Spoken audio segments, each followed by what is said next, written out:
Hello guys, তো চলে এসেছে একটা নতুন ভিডিও নিয়ে, যেখানে আমার দুটো প্ল্যাটি মাছ এখন রিসেন্টলি জাস্ট প্রেগনেন্ট, তো ওরা বাচ্চা দেবে। এটা মেল প্ল্যাটি আছে, রাত্রিবেলা বলে ঠিক অতটা বোঝা যাচ্ছে না। আর এটা গোল্ডেন ডাস্ট মলি আছে, একটা ফিমেল মলি।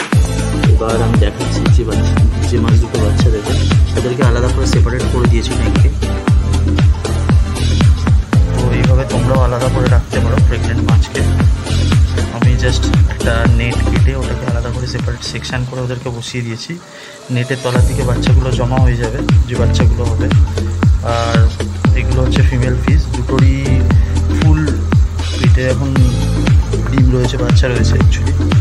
তো এরা সাধারণত ডিম দেয় না, এরা ডাইরেক্টলি বাচ্চা প্রসব করে।